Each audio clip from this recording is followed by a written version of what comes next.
Welcome everyone to a brand new episode of the Jams and Tea podcast where we spin the jams and spill the tea. And today I am sick. And you know what? This week you are, man. This is Yeah, you are. Yeah, I am.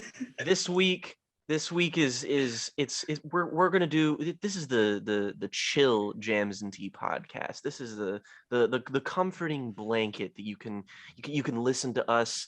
And what better way to celebrate the 69th nice episode of the Jams and Tea podcast by having a guest. Those of you who pay close, stringent attention to our uploads, like you should, will recognize that we have the beautiful, the magnificent, the wonderful Luke with us today to help us review these brand new albums. He did an interview with me about my book series, Those Who Dwell in the Dark. New book out in December. That's not even the first time Luke had an influence on this channel, as he helped Jake and I power through the Code Geass films.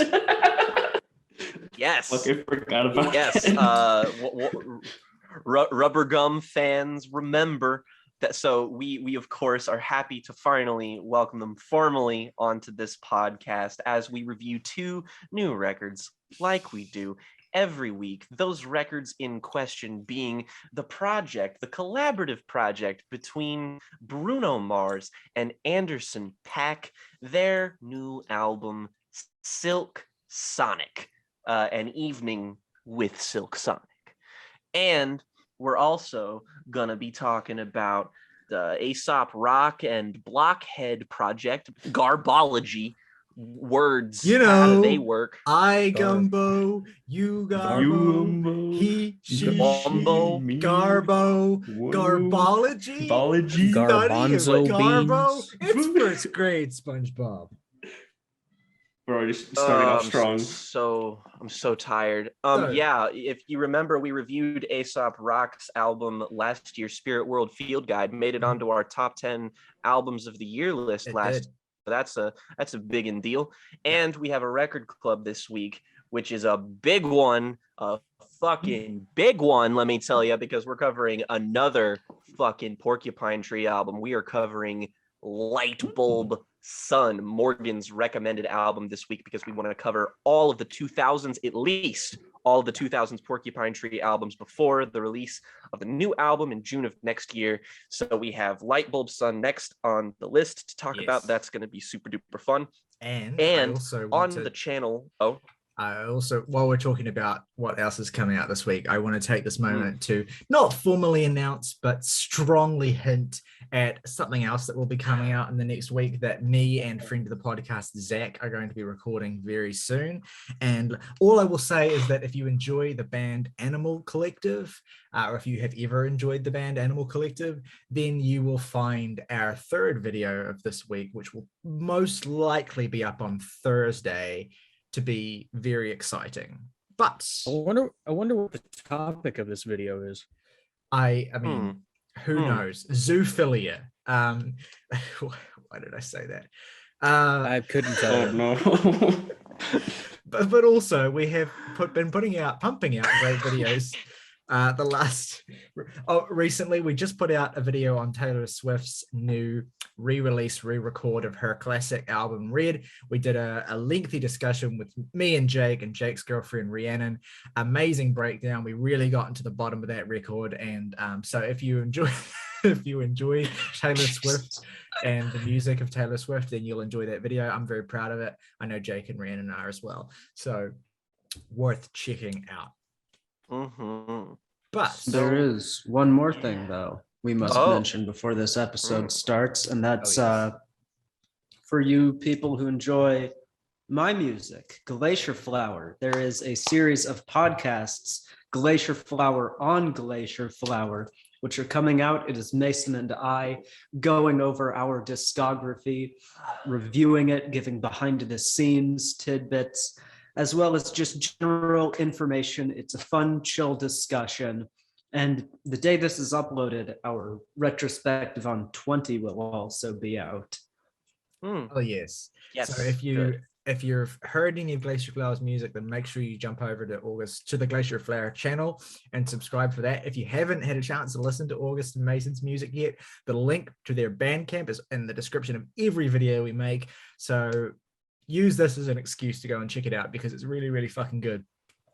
One last thing. Yeah. I want to take a moment to thank everybody who has joined our $1 tier for the channel. And just wanted to say thank you very much for choosing to support us. We greatly appreciate it. And if you haven't, please consider doing it. Helps us out a whole lot. And we are insanely grateful for you to pay your patronage to the old Jams and Tea fealty. Yeah, you can unlock special tiers, certain emojis and what have you, priority response to comments, posts and what have you. We're going to be working on that in the year to come to flesh out the tiers a little bit more. So join and we will cater to you. Yeah, because you're cool. I mean, we might as well specifically thank the people by YouTube username. In the intro to every video now, I put a thank you up to people by name because I think that's only fair. So thank you to Tremendous, thank you to JD Arrow, thank you to Brett Faringer, and of course, thank you to Saket. You four are amazing. And anyone else who enjoys what we do, if you want to hit the support button, we will be happy to shout you out and take requests and things like that as well.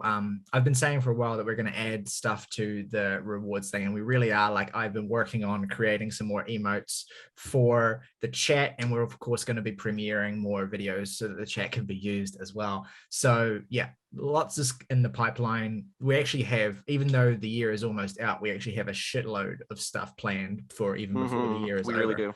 So yeah, it's an exciting time for us. And with that, let's move into the first segment of our episode, the same segment we do every week, where we talk about what we have been listening to in the music world recently. Jake, why don't you lead us off? What have you been listening to in the last 7 days? Well, first I must preface with the fact that when I said that I was sick earlier, I wasn't kidding. I am writing off of 4 hours of sleep. I feel like tepid dog shit, and I took Dayquil. So you're going to witness me in real time become real fucking loopy. So if I sound a little bit strange in this episode, that's why. I actually listened to a lot of shit this week, a lot of shit that I haven't even heard before. I'll start with I have continued my journey through the discography of one Black Sabbath. Of course, I'm trying to put together a little project of my own with that band. They have a lot of albums, a lot of records, some peripheral albums that aren't in the main discography. So trying to tear through those with some level of regularity. And my next one up on the list after Technical Ecstasy is the next 2 albums. I listened to the following 2, which are Never Say Die and Heaven and Hell. And Heaven and Hell is the album that I've heard before. It is the first album where Ronnie Dio joined the band, replacing Ozzy Osbourne as the frontman after a very, very, very rocky relationship that all of the clashing personas in that band had. If you ever get the time to read about them, it's a pretty fascinating story, and you get to learn that Ozzy Osbourne is a fucking insane pariah, but you know, whatever. But Heaven and Hell marks a distinct turn towards the kind of stuff that Dio was already pursuing in his other musical venues. There's a little bit more emphasis on sort of like a hard rock and sort of a more like traditional heavy metal feel to this, but it is still very much a distinctly Black Sabbath sounding album. It's just a little bit faster and gnarlier, and I love the album. I think it's terrific. Honestly, I like it a lot. Like, I'm pretty sure I hit it with like a 9 out of 10 pretty strongly. It doesn't even crack my top 3 Sabbath albums anymore, though. I think maybe on the one hand, I just gravitate towards that earlier sound a little bit more, and some albums have just grown on me a whole lot. But I think that there's maybe something not necessarily missing from the record, but something that, like, well, it is definitely still a Black Sabbath album. It sounds more like a Dio record, which, you know, it's not like that's a bad thing. But there is something that is a little tiny bit lost in translation, which is a huge nitpick for me. But that aside, I also listened to the last album from the first Ozzy era, which is Never Say Die. It's bad. I was kind to Technical Ecstasy because it was doing a lot of things that I found interesting, and a lot of the, well, I mean, not to fucking make a pun about it, but the technicals of that album, the playing, the soloing was really, really strong, even if a lot of the production decisions didn't really work, even if there were just lots of things about it that felt kind of lopsided and uneven, and they were just kind of biting off more than they can chew. You can sort of tell that this is when the band was sort of starting to clash with one another and maybe have differing ideas about what Sabbath should even be. And then Never Say Die comes along and just accentuates every single problem Technical Ecstasy has, but even further. It is a little bit lower rated than that album, and which gave me pause. I was just like, all right, I'm going to go into this with a level of trepidation. And the first song plays, and it's just like, this isn't a top tier Sabbath opener by any means, but this is great. This has got a lot of momentum and energy to it. And then immediately after the first track, you start to see everything fucking wrong with this album. It's mostly a blues rock album, honestly, which is a really weird sidestep regression to make from the borderline progressive rock that they were doing before, which is, it's not an ill-fitting sound. It's just a sound that they wear very lukewarmly. Listening to this album is like eating like Kraft mac and cheese after it's sat in the pot for too long on the oven. It's just like, you're just kind of like, I'm not gonna throw up, but like, do I have to keep eating it? And unfortunately, I did. Like, it's just an incredibly uneven experience that is all furthered.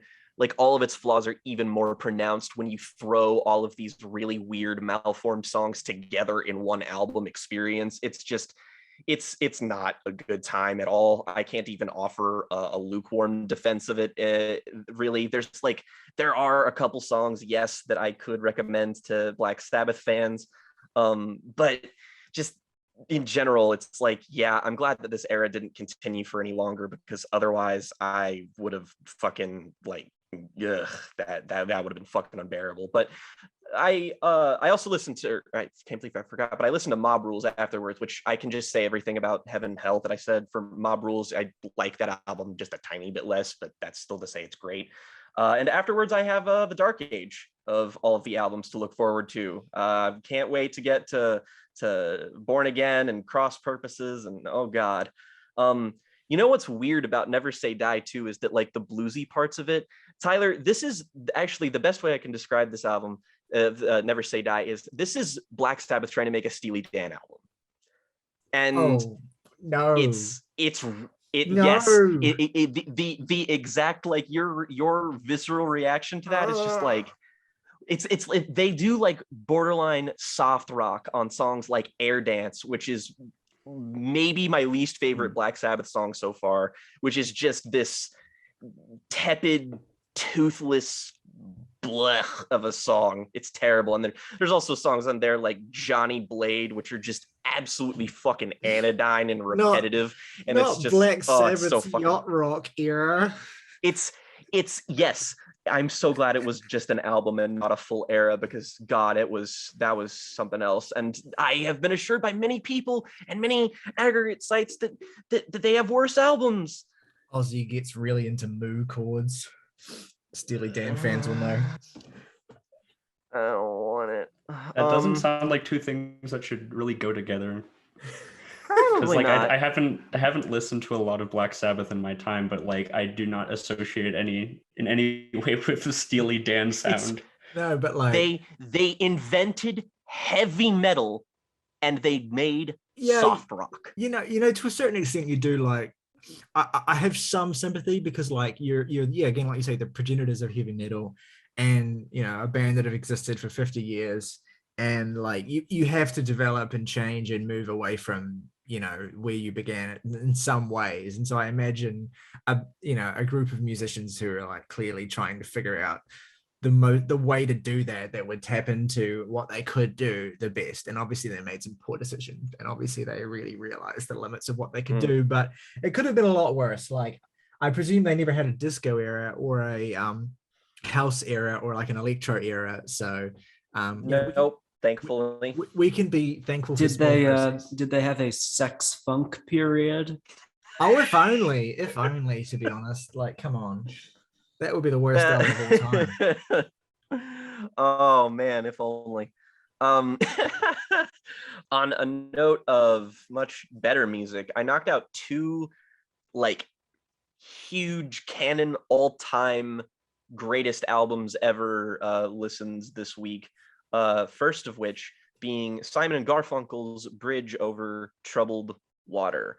An album that I have 100% heard 80% of the songs of through cultural osmosis, and the fact that my mom just listened to a lot of Simon and Garfunkel when I'm pretty sure she had the greatest hits compilation in her car a lot. But yeah, I finally threw that on and gave that a listen, and oh man, that's spec fucking tacular. I mean, front to back, nothing but some of the absolute best folk pop rock kind of thing. I'm not even really sure what to like broadly classify them as, but whatever they do, they're fucking good at it. And yes, The Boxer is in fact the greatest song of all time. No further questions needed. I have a particular fondness for the song Cecilia, just because that is so catchy and omnipresent. I remember listening to that song on like a mixed CD that my mom made a long time ago, and I was just like, oh yeah, that's the album with Cecilia on it. And I love the fucking storytelling in that song is so cheeky and silly, of just like fucking having sex with someone in the afternoon, leaving, coming back immediately, and then fucking fighting her with somebody else after you go to the bathroom to wash your face. Just like, Simon, you just blatantly singing about you getting cucked. That's pretty, I mean, like, weird flex, but okay. Hey, it happens to the best. Interesting. Dudes rock. Yeah, I mean, look, Short Kings. I mean, look, I think these guys, it's fair to say these guys might have some potential. Oh yeah. We did album. cover Paul Simon's Graceland. It's true. It was this the year. last album together, yeah. And I'm going to listen to the other ones just because they have a similar level of acclaim, actually, and I can't. They're all fucking good. Like all. Yep. I looked at the singles on some of them, and I was just like, wow, yeah, there's no way these albums are going to dip below being fantastic. So yeah, really looking forward to that. Really enjoyed that album. Another one, which was most recently voted the #1 album of all time by Rolling Stone. I listened finally to Marvin Gaye's "What's Going On." And yeah, it's great. I think that this album sounds fucking immaculate. I love Marvin Gaye's voice. I love the instrumentations. I like it's a properly great album. I love it. The only thing that holds me back from like fully agreeing with the cultural consensus is probably that I don't always find him to be a particularly compelling lyricist, is that usually it's the passion with which he delivers the vocals. But sometimes there's just sort of moments where I find him a little bit too, I don't know, like plain. I mean, there's certainly an elemental simplicity to a lot of the lyrics there that are good, but like there's some moments on the album where it's just a little bit like, I feel like maybe a little bit more authorship or penmanship in your lyricism here might have elevated this a little bit more. But that's not really what you listen to the album for, frankly. You listen to it because it fucking sounds immaculate, which it does. So I mean, why even fucking bother? I'll just skip over this briefly just because I don't have anything to say about it, and technically it's already been covered. But I did listen. Connor recommended an EP by the Kentucky metalcore band Knocked Loose, A Tear in the Fabric of Life, when he was on here, and I listened to that and I co-signed everything he said. It's a terrific fucking EP, one of my favorite EPs I've listened to this year.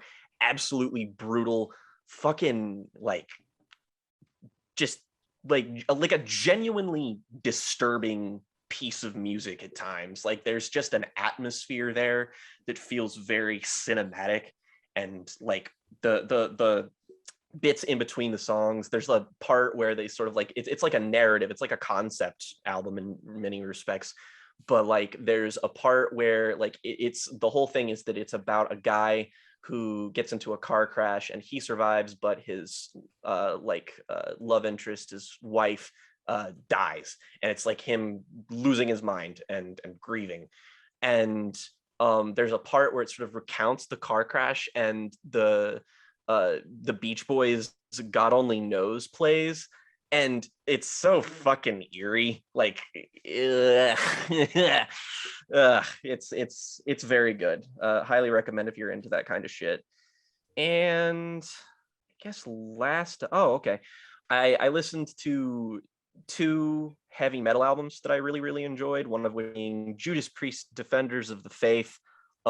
Big Judas Priest fan. I think that's probably their second best album, not quite to the totemic perfection of Painkiller, but pretty goddamned close, frankly. Essential listen to any heavy metal person ever. I also listened to Morbid Saints, Spectrum of Death, kind of a thrash metal, death metal, sort of like if you combined Leprosy era death with early Megadeth.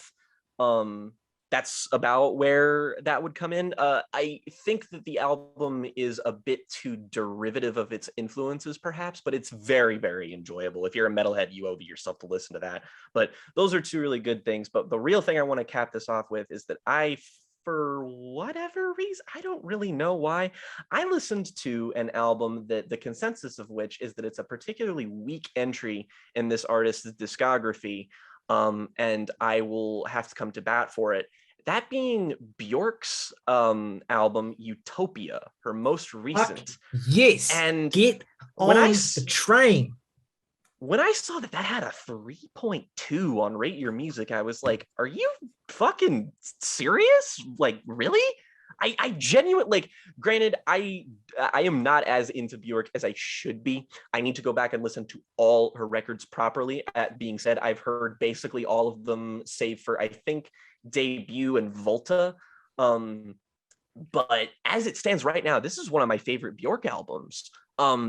This album, just the raw sound, the Arca production on this album is stunning. Like, fucking flawless. It is exactly what you would want when you hear Arca is producing a Björk album. You're like, oh, okay. Well, I mean, yeah, I'm pretty sure she did like some other stuff for her in the past. I think, did she produce Volnakura? She was one of the producers on Volnakura, Okay. along with the Hexen Cloak.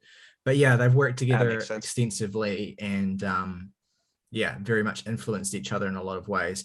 I'm so fucking stoked you love this album, Jake, because I have always been writing for it as really underrated. I don't know, like, people are weird about Björk, like, some of her records are like so easily and quickly canonized by people as like absolute classics, and then like other records will just be like incredibly shit on to like such an excessive extent that it makes no sense to me, like Biophilia being another example. And I think we've discussed like the possibility of doing a Björk retrospective at some point next year as well. And to me, the fact that you're so on board with an album like Utopia, which no one talks about, is quite vindicating in the sense that like it shows that every Björk album is worth discussing and it would be interesting to talk about because they're all so unique and everyone seems to have their own sort of take on them. And yeah, that record's just so fucking tasty. It's like the way it progresses too is what really fascinates me, is that it's really like, I guess it's very like spacious and very like really traditionally pretty sounding and like open. There's parts of it that remind me of the particularly Baroque cuts on like an early Kate Bush album. There are parts of it that remind me of like, really, it reminded me a lot of Julia Holter's Aviary, which we talked about a little while ago. But what's awesome about it is that it starts out in this really spacious, really beautiful, really plaintive place.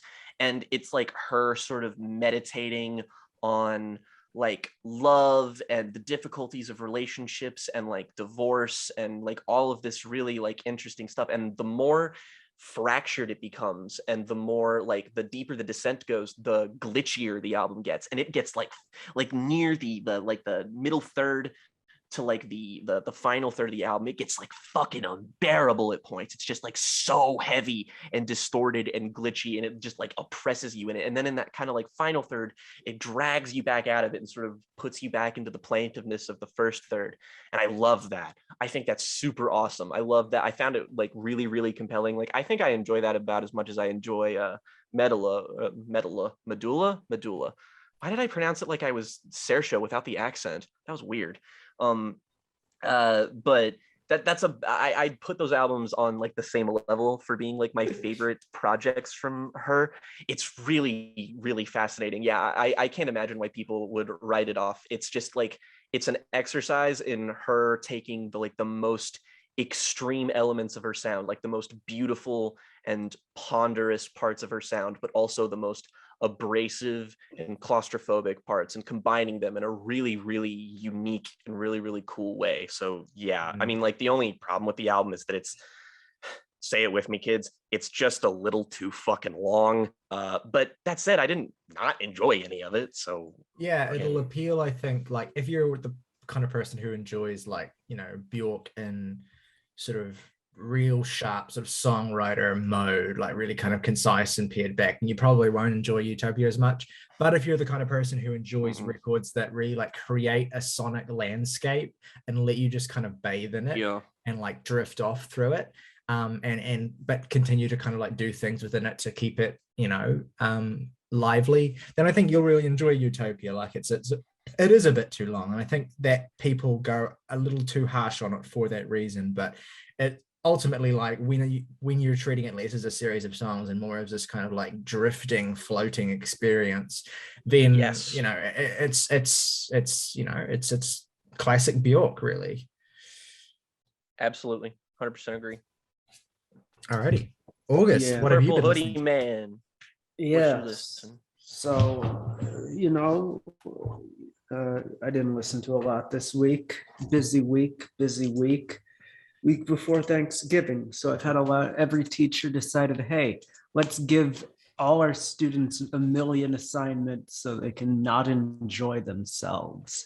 But I said, fuck you, and I tried to enjoy myself. So I listened to and failed. What up? Yeah. We don't need no education. Yeah, hard cock classic. Motorhead's Ace of Spades. Oh fuck yeah, let's go. Yeah, I mean it's just a really brisk, punchy kind of album that straddles that line between heavy metal and hard rock, kind of that late 70s, early 80s period where the sound of metal wasn't fully properly divorced from hard rock. But this album, you know, very good. I like, I mean, it's just fun to listen to. Lemmy's voice took a minute to get used to, but I think once you're into it, and once you get over him going like the whole record. Once you're over that, it's really fun to listen to.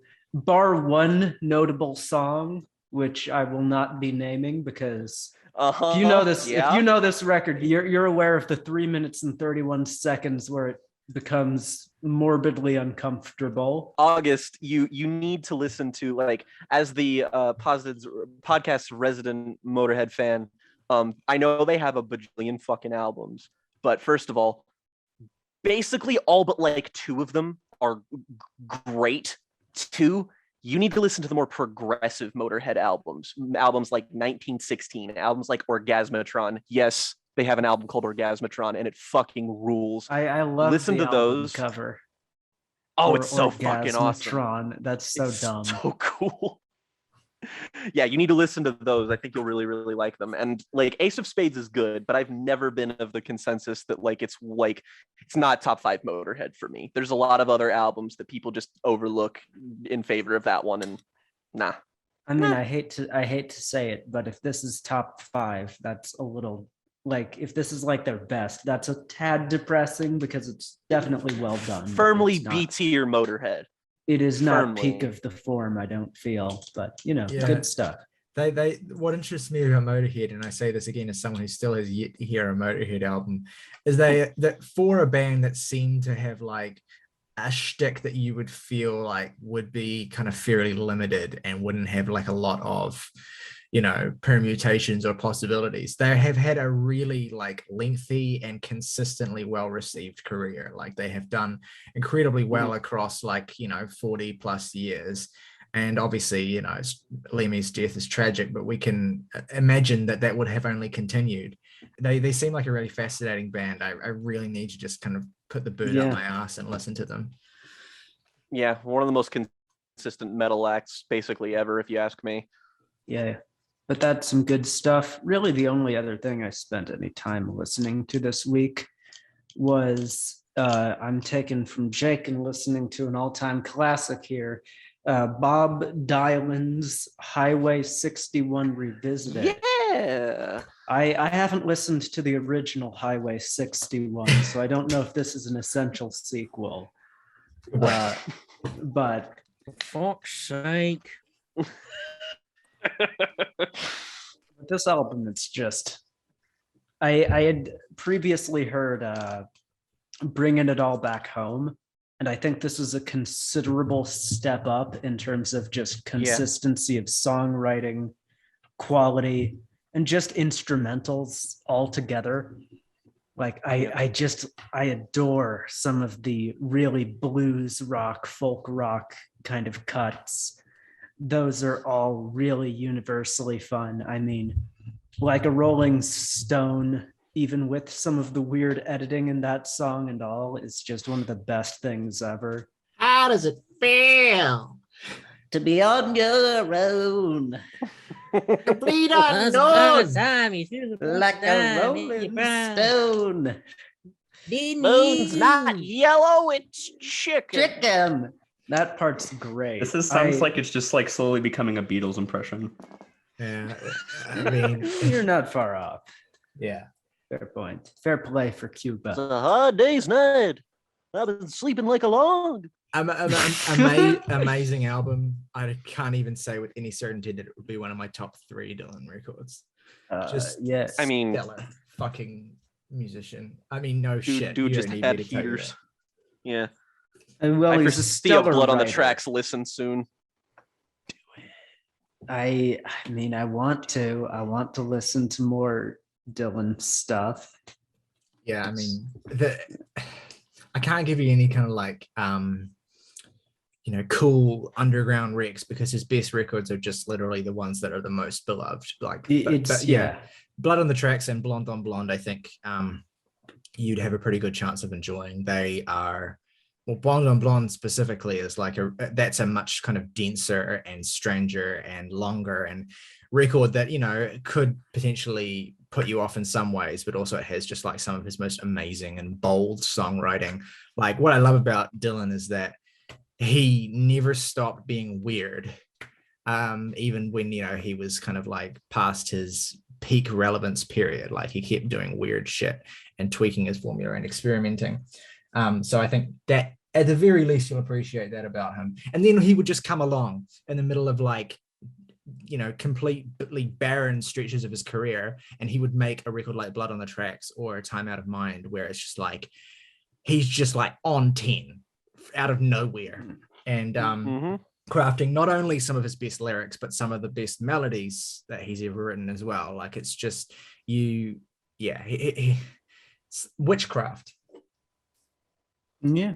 And then other times he's making Christian rock music. Yeah, well, that's part of the Dylan package, right? Like, no, that's the Dylan package. The thing with Dylan, and this could sound like stupid if I don't express it well, but the bad Dylan records and like the really awful shit he's done are like a part of why he's so great. Like he's just completely unafraid of anything, like at all. Like he will make like 3 shitty records if he feels like he's getting too much attention or he's like sick of people hounding him. He'll just make he'll spend 5 years making shit records because he's had enough. And then he'll come back. He's intentionally sabotaged his own career. Yeah, absolutely. He's intentionally sabotaged his own career. And that's not me saying, like making apologies for his bad music. Like the bad music Dylan's made is still bad. But like you always get a sense with Dylan that everything he's doing is with purpose and that he's like always like somehow 3 or 4 steps ahead of you. And very few songwriters have ever been able to do that the way that he does. Yeah, it was just an absolutely fucking an unknowable man. Like I've listened to like probably 10 of his albums and I feel like I don't know a Truly single contains multitudes. Well, hey, nice reference. I've listened to like 10 of his records and I still feel like I don't know a fucking thing about him. He's like a riddle wrapped in an enigma. And yeah, that's, whether you love his shit or not, that aspect of his persona and the way he writes is fascinating. Yeah, I mean, I don't think he's a real man. He's a Bob Dylan's a psyop. He's a specter of going. The specter of communism. No, I'm just anyway. Gathering people wherever you roll. CIA says, yeah, that's right. You're kidding. Anyway, August, what else have you been listening to? That's everything. That's everything? Okay. Yeah. Morgan, not a busy week. What have you been spinning, if anything? Well, I saw that August was listening to Highway 61 Revisited, so I did the same, and also Blood on the Tracks, because it had been quite some time. And, feels like the tendency to say that either one of those albums is overrated, and the tendency is stupid and wrong. It's just Blood on the Tracks especially is just like okay, gobsmacking. Yeah, it's one of those records where it's like everyone has like their favorite album about heartbreak, and you can talk about the canon of heartbreak records, and everyone has their own sort of like favorite breakup album or favorite divorce album, and we might be talking about one of them this week. I mean, yeah, exactly. I mean, there's always like new additions to the canon, and yet everyone always ends up agreeing, and like Blood on the Tracks is the godfather of all of them. Like Blood on the Tracks is as close as you can get to like an objective titan of a specific kind of niche of music. As stupid as that can sound, like it just is that impressive. And yeah, it's that A side, man. Yeah, it went. And yes, the A side, but also the B side has Shelter from the Storm on it. Yeah. Wow. What else did I listen to? I gave a re-listen to the 59 Sound by the Gaslight Anthem. Apropos of nothing really. And that's another album that I've heard roughly 8,000 times, and it had been a while, so I popped it on this time, and I was just like, it's every bit as good as I thought it was to begin with. This is an open letter to the Gaslight Anthem. Come back. Where are you? What are you doing? Come back. Thank you. I mean, God bless. Look the opening 3 songs. I mean, like, yeah, it's like Blood on the Tracks. The whole album's impressive, but the opening 3 tracks on the 59 Sound is stupid. Great Expectations, the title track, and Old White Lincoln. Fuck you, man. What the fuck? And then High Lonesome, and then Film Noir, and then Miles Davis, and The Cool, and then The Patient. You get the fucking point. Yeah, good album. Yeah, I think The Patient Ferris Wheel is my deep cut pick for favorite song on that album. But there's like so many you could choose. Like I love that record. That was one of the first kind of records that I just listened to exclusively because I knew the two of you, Jake and Morgan, and like shit rules. Gotta give Handwritten a spin. If you haven't, I mean. Yeah, it's 59 is still the only one I've heard, so I need to do more. Just listen to all of them. Listen to they're all pretty damn good. Yeah. Anyway, that's all I've been listening to. Okay, well, I'm only going to talk about one album in my segment. The reason for that is Oh fuck. that everything else I've been listening to this week is honestly either the 2 records we're reviewing today, or 3 records we're reviewing today, if you count the record club, plus the albums of Taylor Swift for the Red video, which is already out, as I said earlier, plus the Animal Collective discography and extended discography of its solo artists. Spoilers. Yeah, so that will be manifesting. Tell me soon. you're fucking gay without telling me you're fucking gay. Am I So right? I don't need to talk about Tell any me of that. your address. So I don't need to talk about any of that in this segment. So I'm going to talk about one album I've listened to, a new record I've listened to. And I think it's probably for the best that it's the only album I talk about in this segment because Oh yeah, I know what you're about to talk about. yeah, because we were listened going to review it this week. We were going to because In hindsight, it probably would have been better. well, I don't know about that. I think we I mean- made a good choice. I mean, choosing Aesop Rock over this album meant that we were able to have Luke on because Luke expressed interest in talking about Aesop Rock. So that was for the best. And I think it would have been particularly painful to talk about this particular record, which is, I will, put it out in the open now for our listeners, the new Idols album, Crawler. And look, I think have said all that needs to be said on this band in our Ultra Mono review. That review, I think, is one of the most kind of potent things we recorded in the initial sort of first few months of our main series.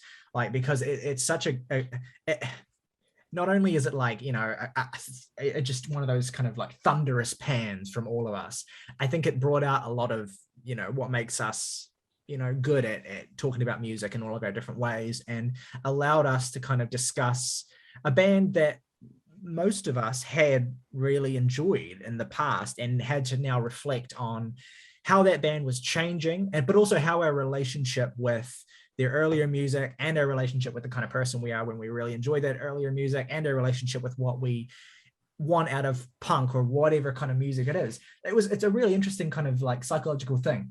Of course, I would say that, but that's how I think about it now. So I think in a certain sense, regardless of how good or bad this new Idols record was, reviewing it would have been redundant, because we really, we put that bitch to bed a year ago, and somehow this fucking cockroach band is still crawling, no pun intended, back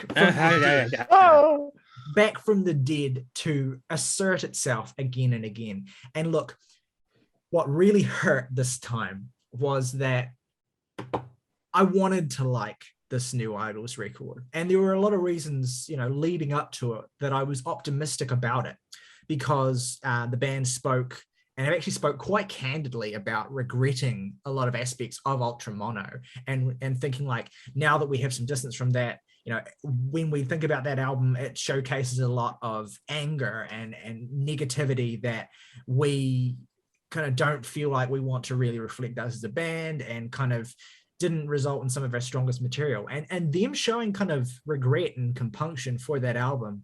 It's quite meaningful. You don't often get bands, immediately turning their back on a record that they made only a year prior. Like, that's a rare thing. And so it showed to me, seeing that was like, okay, this band has actually done some real reflection and growth. And the singles they put out ahead of this album, Crawler, the Beachland Ballroom and Car Crash, I liked both quite a bit, particularly the Beachland Ballroom, which I think is still the best song on the album, and a pretty solid track. And the reason I don't say one of the best Idol songs is because I don't care. And the thing is, like, this is an album that's more about the personal than the political. It's an album that deals with sort of certain crises that Joe Talbot has been going through. A lot of the songs refer to, as you might guess from the name of the single, a car crash that he experienced that was kind of an eye-opening sort of encounter with death, and a chance for him to kind of take stock and reassess. And so the record is moodier, it's darker, it shows the band exploring different dimensions to their sound other than just, pummeling punk. And, on paper, it's exactly the kind of record Idols needed to make. Like, it's exactly the kind of record that I would have hoped Idols would make on paper, because it does exactly what you need to do after making an album like Ultra Mono, which is like actually take a step back from your most kind of abrasive and ugly tendencies and actually reflect on, why you want to be a band in the first place and what you can possibly do. The problem with Crawler is that it's a fucking bad album. I don't know how to make it more meaningful than that. The songs aren't there. They're just not there. It sounds like dog shit. It's boring, which is the worst possible thing you can say about an Idols record. And for all of the shit that we slung at Ultra Mono, that album was not boring. Well, it was in parts, but for the most part, what was bad about it were things that kind of screamed out at you. Whereas this is just so forgettable. And when it's not forgettable, it's actively grating. Joe Talbot's attempts to be a more sort of soulful performer just don't come off well at all. They feel very forced and perfunctory and this not well conceived.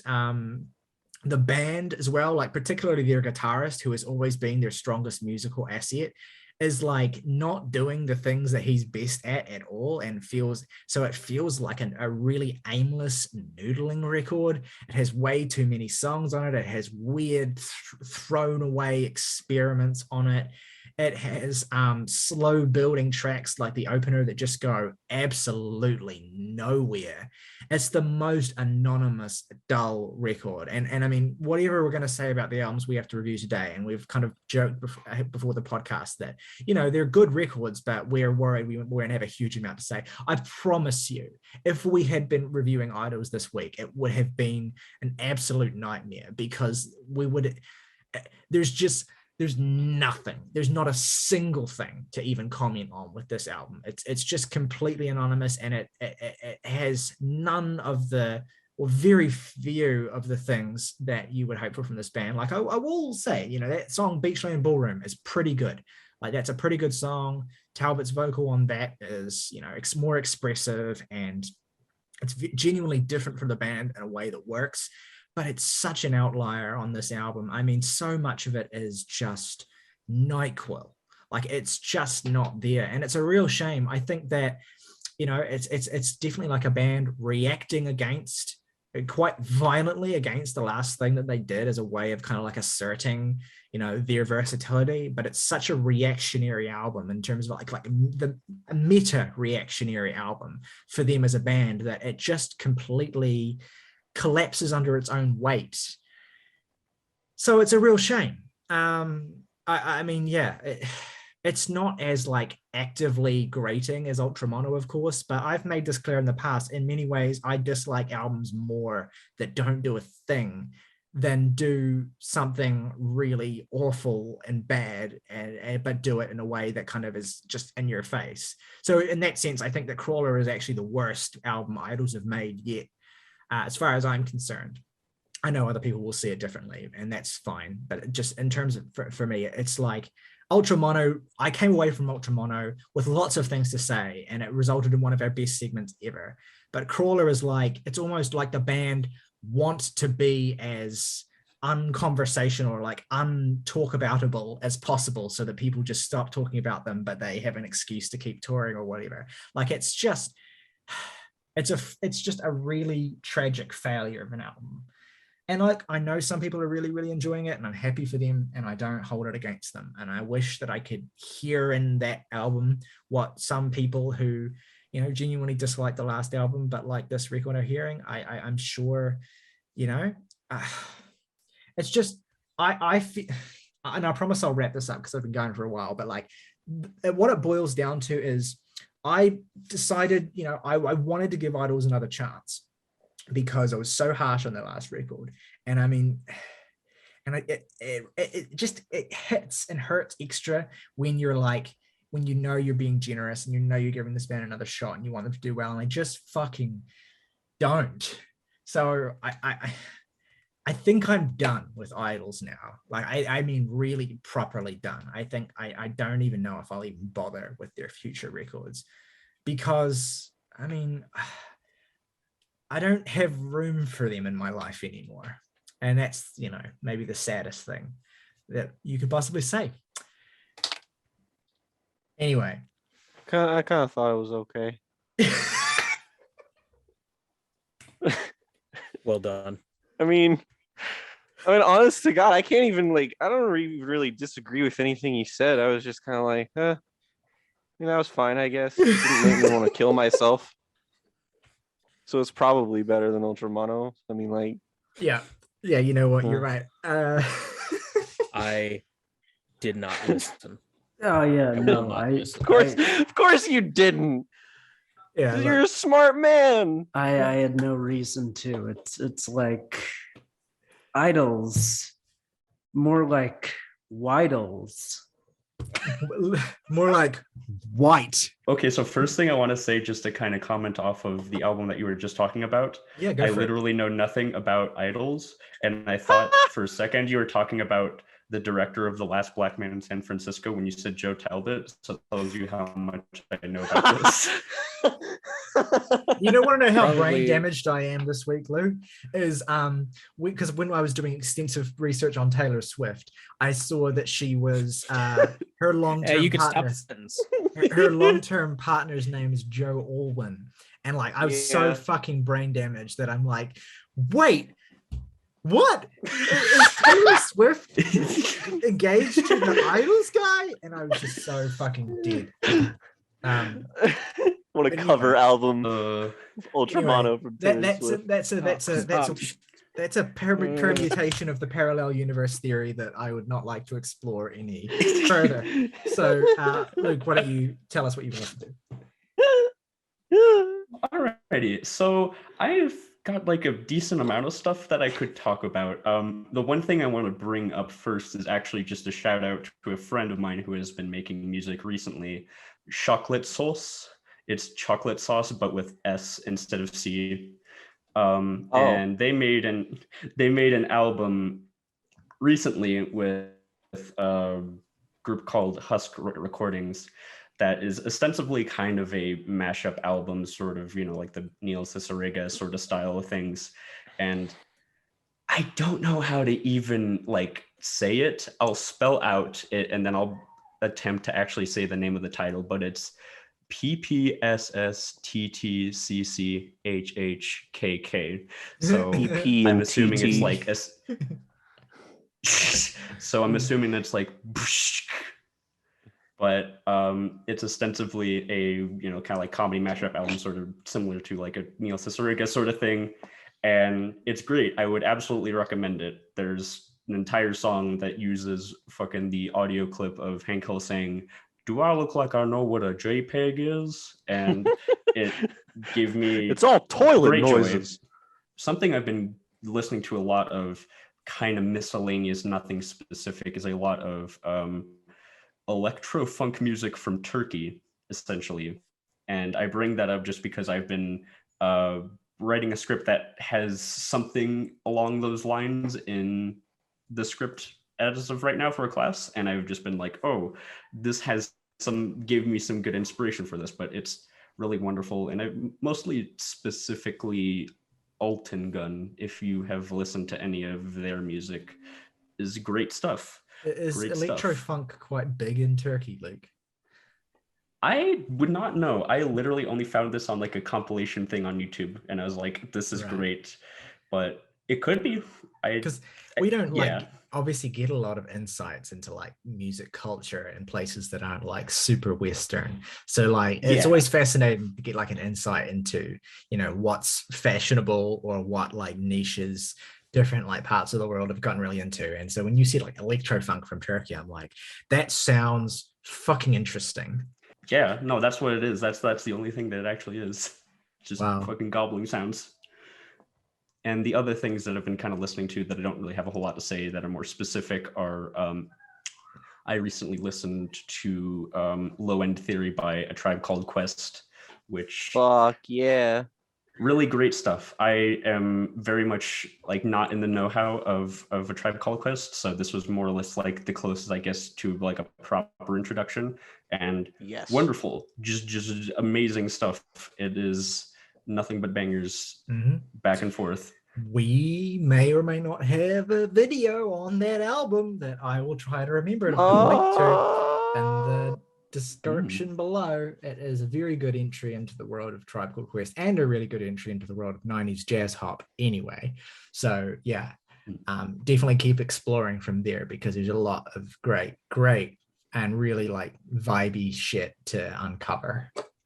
The only other one that I have just like short thoughts on is album I don't even know how to pronounce the name of, but I'm just gonna say it's the album by Sugar Rose with The Fetus with Wings. Oh yeah, I know the one. I don't want to risk saying it either, but I know the one. Fucking Flargenflugen. Their second album, a great record, one that I have flirted many times with making a record club because that is just a really beautiful album that also like, you know, there's a lot to talk about all the different sort of sounds on it and how the unique ways in which like the guitars and the strings are played on that record is super cool.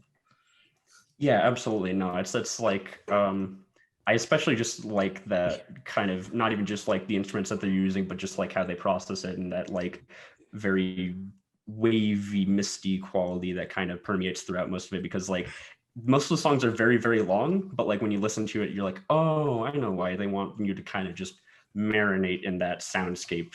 And all those soundscapes are really wonderful. I like can't even pick one that I would say is my favorite. Yeah, my favorite little detail about it is that the title of that album, you know, it's the album that they broke through with. It's like the album that made them famous. And the title of the album is translates in English to A Good Beginning, which is like, yeah, you've accurately described what you have done with this album. No, well it's an done. all right beginning. Ugh. Yeah. My debut good album. On that note, let's move on to our first major review of the day, which is for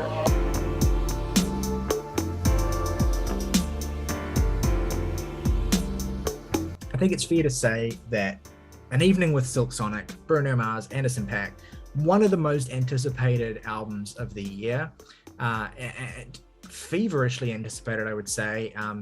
And honestly, the way in which they were able to create that anticipation through like quite minimal means is very impressive. Obviously speaks to the pull and power that Bruno Mars in particular has as a figure in the pop world, but also like the song Leave the Door Open, the single like that hit, I think in March or early this year anyway. Early. You know, it was one of the most kind of like fresh and like invigorating and like, oh man, this is like such a balm on the pop radio. And not to get all boomer about it, because there's a lot of great pop music out at the moment, but there's very little, if any, that's great in the ways that Leave the Door Open is great as a song. Like, and the fact that the things that make it great are things that, you know, are typically overlooked or streamlined in pop music production, like things like studio atmosphere and like the tonality of instrumentations and strange chord progressions as well, and really kind of ambitious vocal lines and just this and total Bootsy Collins and Bootsy fucking Collins. Well, all right. You know, that part made me laugh when I was first listening to it, because like I had no interpretation of like where this was going to go, and then I just heard, well, all right, and I was just like, all right, I know what I'm in for. This is wonderful. Tyler was just thankful to not hear Bootsy Collins on a Toby Mac album. Yeah, I mean, Jesus Christ. Well, the thing about Bootsy being on this is like he is like a figurehead who's worked with like Parliament and a lot of like soul funk figures of the 70s and like of the classic era. That this album is, I don't want to say pastiching because that's a little bit too negative, but it's absolutely indebted to and tributing in a lot of ways. And the thing is, and I've seen opinions on this record from all over the spectrum. I've seen people who are absolutely like canonizing it as an instant classic and one of the great pop records, you know, or so modern sort of soul records, you know, in recent memory. And I've seen people who said, you know, this thing is fucking just anodyne, weak sauce, you know, pastiche bullshit that, you know, doesn't do anything interesting. I've seen all, and I've seen opinions all in between as well.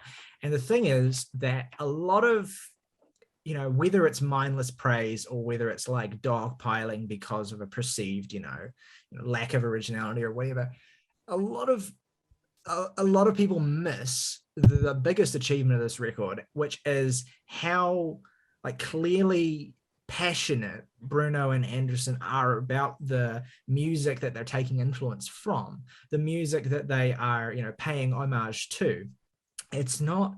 Now, I do think that this record comes with some pretty significant limitations, and it's a matter of taste for me as well. But I do think that everything that's done on this record is done in earnest and is done with genuine effort and flair and passion for what it's being done. I've seen a lot of cynicism about this. I've seen some cynicism that this is kind of like a cheap cash grab, sort of like Bruno and Anderson hopping onto a sort of trend wagon and trying to ride something that's kind of critically adored to, or whatever. Like, I don't know. And I get some of it. There's an extent to which this album is so polished and so like buffed to a sheen that some of the character of the music that it's obviously influenced by is lost to a certain extent. There are certain parts of it that are a bit corny, where you get certain aspects of Anderson and Bruno's personalities that feel a little bit affected and kind of irritating at points sometimes, not frequently. And I think there are certain songs here that just have more weight to them than other tracks here. Plus, it's a very short record as well. Like in many ways, it feels more like an EP than an album, to be honest. But all that said, there's a lot about it to enjoy. And I would love to hear from you guys about what you think and how you feel it like lives up to this massive hype that's been kind of bestowed on it. Like ever since Leave the Door Open dropped, everyone was like, we need the album. People were like hungry for more of this. And I'm curious what you guys think of how it delivers. And I think maybe, Luke, since you're our guest, it might be worth you going first and talking about your expectations versus your feelings on this record now that you've had it and you've been able to listen to it. Yeah, absolutely. So one thing is I am a little bit removed from the hype because I literally did not know anything about the Silk Sonic album until I just heard people talking about it alongside the Taylor Swift thing. I don't know, like, I thought that was related in some way, but then I was just like, oh, it's just two very like anticipated albums kind of coming around at the same time. So my expectations were literally just, let's see what this is. I don't know what this is. And I was very pleasantly surprised with kind of what it was going for, because I have some experience with Bruno Mars, but it's mostly just, today I just don't feel like doing anything. That kind of thing. God, it's so bad. Early Bruno Mars. So when I noticed that it was Bruno Mars, like, oh no, not this guy. But then it started, and I was like, oh, this is actually like fucking really good. And it's just also like the thing that I find the most for me, like the most potent element of it is just fun. It is incredibly fun from just like almost beginning to end for me in terms of just like the energy that it has present. Even like when it is trying to be like slightly serious, there is like a very fun edge to it. Like I always think about the Smoking in the Window song. The lyric was just like, and I just want to die, just like right in the middle of it. And it's just like it was like part of me felt like they know what they're kind of doing. I feel like there's a bit of a cheekiness. Some real bat out of hell energy of just like, oh man, love you, baby. Be so much that I want to kill myself. Yeah, my favorite thing though. There's total like tongue in cheek in that, because the line is like, not to be dramatic, but I want to die. Yeah, and it's like my favorite the thing. Delivery also, is so just like, not to be dramatic, but I want to die. My favorite thing though is in the music video for that. In the music video for that song, he falls down on the ground after he says that line, and there's just a wide shot of Bruno Mars singing after him, and he's still just on the floor. And he only gets back up when he sings "Smoking in the Window" again. Yeah. Oh, totally. that's terrific. But no, my impressions are very blind, and I think probably better for it because I had oodles of fun with it. Totally.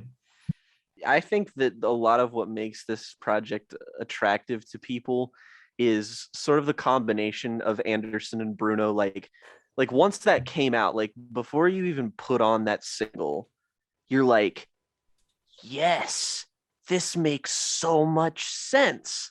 Like, if you are familiar with either artist at all, it's like I alluded to the fact that I don't really like Bruno's early stuff. It's because he basically came up capitalizing on the most anodyne 2010s pop imaginable and like just made a bunch of shit that is just like by my ears fucking unlistenable, and it was everywhere.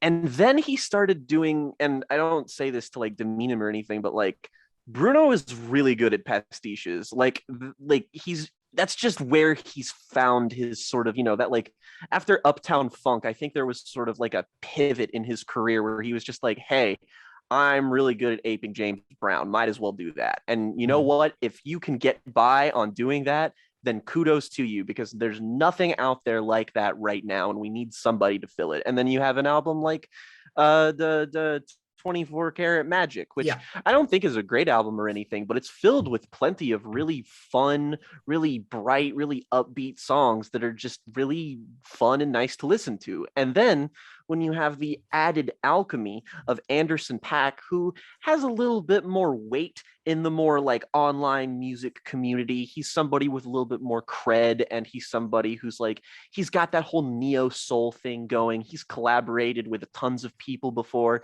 He's got albums like Oxnard and Malibu that are just these really, really smart fusions of sound that is adjacent to something like Silk Sonic. So you're just like, them collaborating, it's just like, why did it take this long? This is perfect. And then you hear that song and you're just like, damn, they really fucking did it. And for the most part, in terms of like a proof of concept for them working together, I think this is very successful.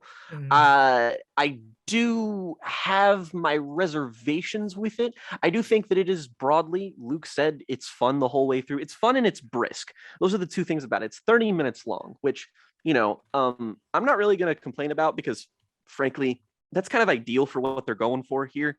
I don't really want them to indulge so far into like doing something that maybe is like, this is certainly something that they've orbited before, but they've never fully delved this deeply into this sound.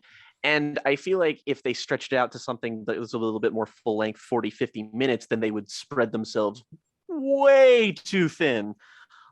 Because I feel like it more or less gets the balance here. As said, I think Leave the Door Open is a fucking fantastic song. It's just it's a great way to start off the album past the intro, which is, here for some reason. And I think that the record really, like, for those first couple of songs, it's basically exactly what you want from something like this. It's not going to change your life. It's not going to well, I mean, for some people it might be, just because of the hyperbole that this album has, but for me anyway, it's just like this, it's enjoyable, it's fun. I really also like After Last Night with the contributions of the space Thundercat funk Thundercat bass. Really into absolutely. That shit. I was so happy to see him on this. Yeah, I mean, so and totally. it's another thing that just makes so much fucking sense. Like, I saw that Of feature, course, and I was just like, oh my god, Bruno Mars, Anderson .Paak, and Thundercat. What the fuck? Why has that not been like? I want like them to work together on like 80 songs, please. Yeah. And for that, like, it's weird. It's because it's like, it's a strange album, just because it's 9 songs long, so it's hard to talk about it in terms of like halves or thirds or whatever. But like, I will admit, the final third of the album doesn't carry the weight that the first 2/3 of it have for me. I don't think that anything here is bad or anything, but Skate is a good song, albeit I think the weakest of the singles. But 777 and Blast Off are good songs that are just a little bit lighter on, like, again, my enjoyment of this album is really rooted in, I don't want to make it seem shallow, but it's like, it's rooted very deeply in aesthetic. It's not trying to be deep. It is a fundamentally frivolous affair. And to treat it like it's anything else, I feel like is kind of missing the forest for the trees. So, like, everything that's good about this album is very upfront, and the slickness, the polish, the way it sounds is very good. If you're somebody who wants a little bit more grit or personality in your instrumentation on like a isolated instrumental level, maybe this might not exactly, like, it could seem a little bit too shiny for you, but I think it mostly congeals into something that I like listening to. I think the thing is, like, it's the shtick is done super well on Leave the Door Open and Smoking Out the Window. I think the best songs on this record, quite comfortably. And it's, again, I also really like Fly As Me. Yeah, I mean, mean, good song. Too. I mean, I don't think there's a single track here that I would say is not good.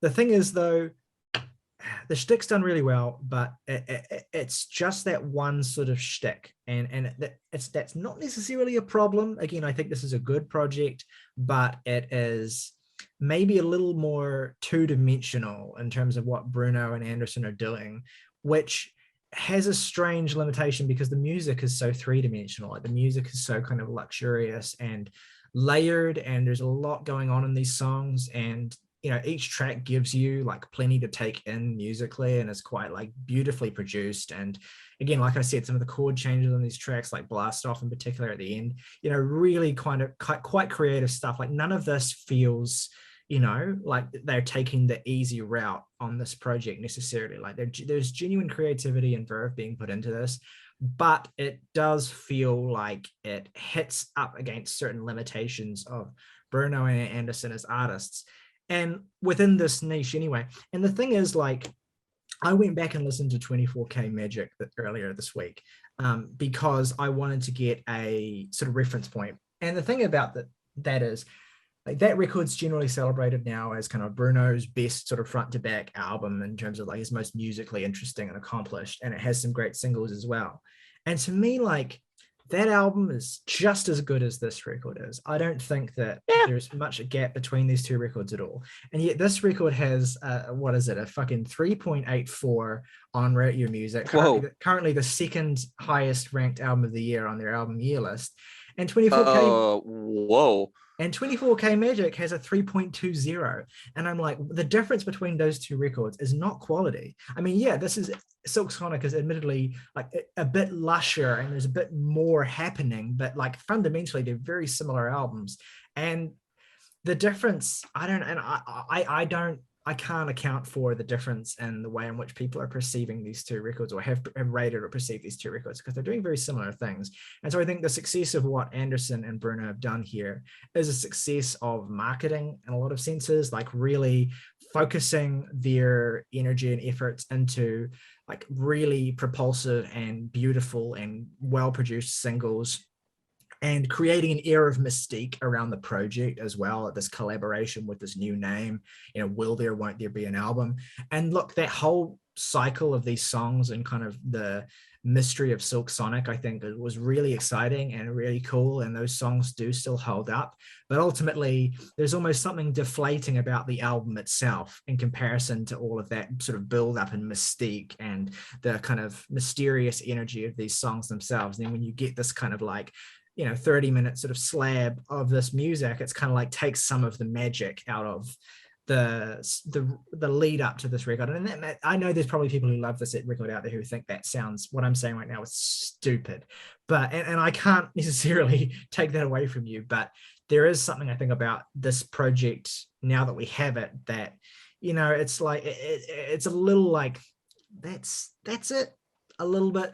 And I would be more than happy for Bruno and Anderson to do more Silk Sonic records in this vein. But yeah, I think to echo what Jake said, it would be great to see them branch out beyond just sort of paying homage to these, very clear influences, and taking that in some direction that I think branches out who they are as musical personalities as well. Because if you go and listen to Anderson's records, like Malibu, for instance, I love that album to bits. Amazing record. So versatile, so dense, so creative, so many different grooves and jams.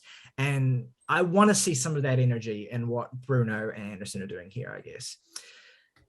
If I can just interject 1 second here, Tyler, I feel like I can explain the disparity between Silk Sonic and between 24 Karat Magic. And it's because the circles that we run in online, it's like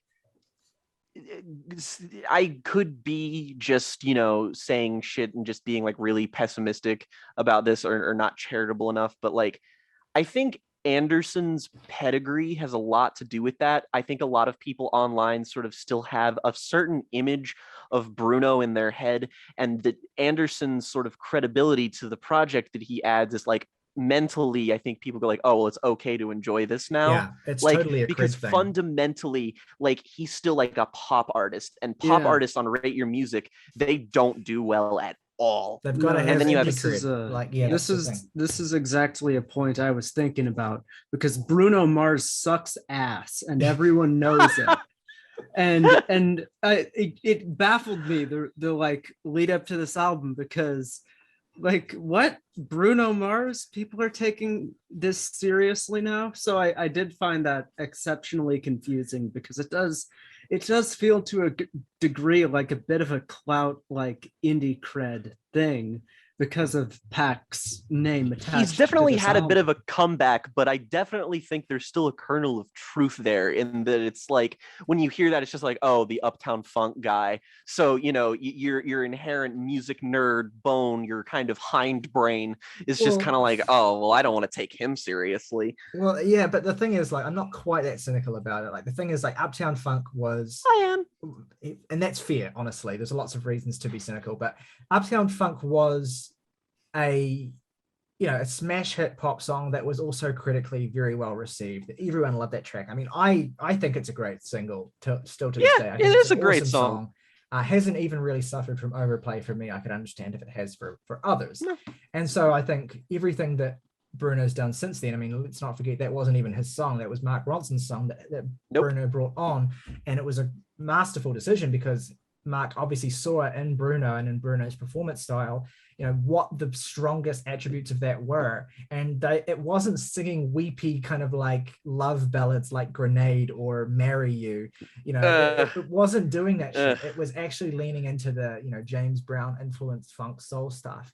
And and that does speak to some of Bruno's limitations as an artist, because when your strongest point is pastiche, you have to really be bringing some personality or a character to your pastiche to just, elevate it. And Bruno isn't quite able to do that, but still what he's doing here, what he did on Uptown Funk and what he did on 24K Magic, that is the best version of Bruno Mars. And I feel like there's potential for him to hone that and harness that and get a bit more ambitious with it, but he hasn't done that yet. And look, and I feel like I'm being a bit overly harsh, because again, we really do enjoy this record, but it is, it's something that comes up. Anyway, Morgan, I'd love to hear from you at this point. Yeah. What you think of this record, what you think of the songs, and how it holds up. Yeah, I don't really have too much to add to all that. I'm not familiar with Anderson .Paak at all. I have heard Bruno Mars because I've been alive. Tragic. And I think he's always been, or not always, but I think for a long time now, he's been a really talented performer who's been slowly leaning more and more into his strengths. And I always figured if I could get a full project of him doing that, I'd be pretty well chuffed. And this is not quite that. It's like the perfect length for this kind of album. But the songs themselves, in certain songs anyway, are just kind of underdeveloped. And they just don't really quite pack the punch that others do. But that said, it's for a good time, not a long time, and it's a pretty good time. So this is your first exposure to Anderson then. What did you think of his presence on the album compared to Bruno? I don't know. I think they just played off each other really well, so I didn't really evaluate one over the other necessarily. Right. Yeah, I think that, those two teaming up is really smart, not just from the like credibility perspective, but actually like in terms of their performance styles. It just makes sense. Like Bruno is the kind of polished sort of like, charmer guy, whereas Anderson is like, has the pop appeal in his vocal range and performance, but also has that kind of like cheekiness and like a real sense of like Bruno keeps things very like, above board, for lack of a better word, whereas Anderson's not afraid to like be the sidekick who like does things that are a little bit more daring performance wise, or like says things that are a little bit more range cheeky. that Bruno doesn't. Yeah, exactly. And so I think them as a team, as a duo, like each one adds something that the other doesn't have, and together they're kind of stronger. But also the flip side to that is that Bruno also kind of tempers some of Anderson's more kind of restless impulses. That means that you have a more uniform, singular, kind of like cohesive, I guess, project that is in one lane, but also lacks again some of that dynamic sort of character that you get on Anderson's solo records. So yeah, it's a mixed bag. Yeah, basically that's how I feel about it anyway. And I will fully admit my comments regarding Mr. Mars were a little hyperbolic. But I don't know, coming from a time where I was in like 4th grade when Uptown Funk was released and got big, I have grown so God, sick you made of me this feel man. 1,000 years old. I feel like I'm going to go back to my fucking crypt after this. No, but Oh, what else is new? yeah. Well, I mean, that's what been- I'm going to be doing. I've been sick of this man for most of my conscious life. So I Don't was like the not lazy song, August? What do you mean? the lazy song. I don't You feel not like heard doing that? anything. I mean, Oh like, no! it does seem like a far cry now from the time where Bruno Mars was making hits with a fucking ukulele. Like, Oh, it's so awful. yeah. Ugh. We've come a long way. I want to say that my least favorite Bruno song is probably Grenade. Like, I just really hate that It's song. bad.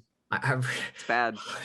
It's so annoying. Like, this is the thing. Like, I hate his voice when he's doing that mode. Like when he's like, I've been so for you. Like that stuff is so like whiny and nasal, and it's like, and good for him for not for sounding better than that here. I cred weird dude. You don't get Sting to sing Jason Mraz songs. It doesn't fucking work. And look, there's something about like compared to that kind of Disney Channel pop sort of shit that he was doing, having a song like Smoking Out the Window where he is on the chorus going, this bitch got me paying her rent. Like there's that's a side of him that feels less like, fucking Disney friendly or whatever, and more just like real kind of leaning into the sleazier aspects, I guess, of the style of music that they're aping here. And so that's like, it's something satisfying about seeing Bruno not be so like, child friendly. I still sympathize with August though. Well, Yes, and let him finish. Yeah, it should have been like 5 times sleazier than that, because saying bitch does not constitute you as being this like master of sleaze. Like I was listening to fucking Prince this week. Like that shit's and you listen to Frank sleazy, Zappa. sexy. Prince, Frank Zappa. I listen to sleazy, funky.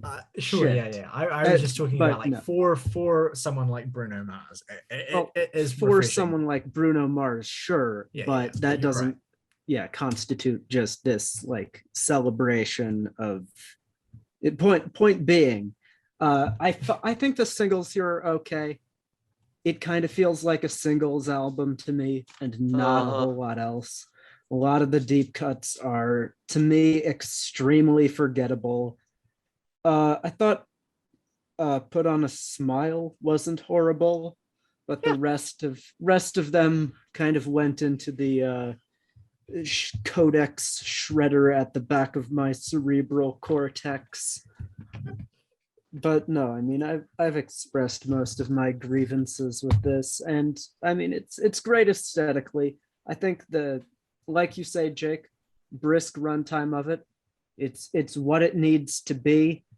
But yeah, it feels so much more like a proof of concept to me than a finished, like, complete project. And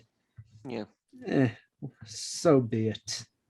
Favorite tracks and ratings for An Evening with Silk Sonic. Jake, why don't you lead us off?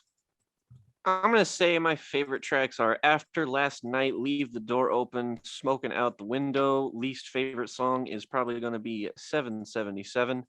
And I give the album 6.5. All right, August. Favorites here, I'll say Leave the Door Open, Smoking Out the Window, and I'll throw on Put on a Smile to be nice. Least favorite, I might have to say Fly As Me, which I didn't care for a ton. Gets 5 out of 10 from me. All right, Morgan.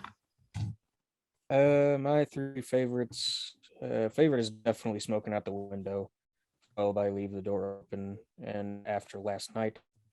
My least favorite is probably Skate, just kind of anodyne. I'll give this a 7 out of 10.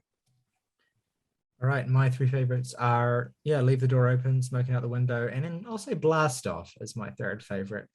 Least favorite is 777, and this gets a 6 from me. Luke, your turn. Oh man, I guess I'm gonna have this sort of unpopular choice here. My personal favorite was 777, but other two I'd say probably Smoking Out the Window and Skate. Oh my god.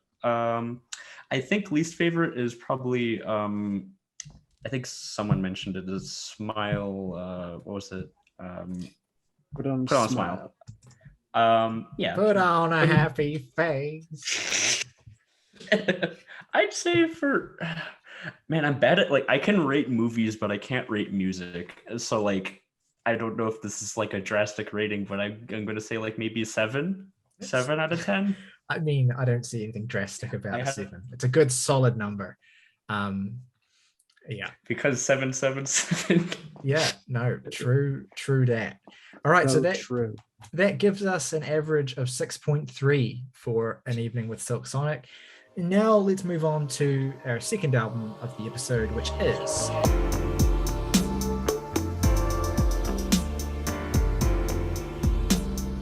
now we have, of course, got pod history with Aesop Rock. As Jake mentioned earlier at the top of this episode, we reviewed his most recent sort of proper studio record, Spirit World Field Guide, around this time last year.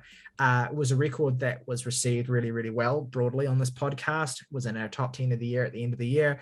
And Aesop is just, one of those figureheads of hip hop that I think is kind of designed in a lab for it to appeal to us, because he is an artist with a heavy focus on lyricism, but also an artist whose writing style is sufficiently idiosyncratic and creative and invigorating that he always gives you plenty to chew on, and he's always interesting, and there's no one else who you could remotely confuse him for. And Blockhead, it's worth mentioning. I mean, obviously, we've talked about how Ace produces a lot of his own beats and produces a lot of his own music, but his number one collaborator across most, if not all, of his solo albums is Blockhead, who had a big hand in the production, particularly of his earlier records, classic records like Labor Days and None Shall Pass. So this collaboration, while it's the first time that Blockhead has been given a full credit in the artist's name, it's far from these are two artists who are thick as thieves. In a certain sense, because Blockhead essentially is just acting as a producer, I think it's reasonably fair to treat this as, another Aesop studio record. It's not really a collaborative album in the sense of other collaborative records that we've reviewed. I mean, it's a hip hop record with a producer. I mean, it's a collaborative album in the sense that Mad Villainy is, I guess. But still, I think perhaps there's to some extent, part of the reason was because it's been such a short amount of time since Spirit World Field Guide, to kind of distinctly kind of single this out from the main studio records of Aesop. It's not as conceptually unified or has this kind of singular narrative arc or thematic arc as records like Impossible Kid and Spirit World Field Guide that we're used to. It is deliberately, I think, set up and presented in a way where there's less stakes for an album like this. But by no means is he giving less than his full, dedication to the performances on this record. I mean, there's a lot of what, has always been lovable about his zany and creative riffage writing style. And once again, yeah, I think if everyone else doesn't mind, I'd love to, Luke, jump to you again, because again, you are a guest, and you specifically said that you'd be keen on talking about this record. So I'd love to hear like what your connection to Aesop is, if any, and like what you think of this album, and yeah, how you feel it sort of holds up. Yeah, absolutely. So my connections to Aesop were actually, I was introduced by a person in this podcast, one and only Jake Anderson. I was introduced through The Impossible Kid. That was my introduction, and it was a very good introduction because that was what ostensibly got me to listen to more of his stuff, like Spirit World Field Guide and that sort of thing. And that's the reason why I wanted to possibly talk about Aesop Rock album, because I had, in terms of all the new releases that I could see that were listed, it was like, oh yes, I know Aesop Rock, and that's something that I very much enjoy and feel like I could talk about, definitely. In terms of this record, I do think it's actually very good. I do think it is very good in terms of the general beats and sort of lyrics that he has going on are very, like sort of like you were saying, very much kind of what you find from his usual stuff, and is still very solid and good. At times for me, I do feel like the tracks kind of fizzle out for me every now and then. Some of them I kind of don't entirely stick in my head necessarily like Impossible Kid does, because like that one is like the way I see sort of like my enjoyment of an album is like how much I come back to like a certain amount of tracks. Like if it's like basically like every single one of them, it's like, okay, yeah, that's one that sticks. But for me, there's only like a couple of them that really were like, oh, I definitely want to come back to them.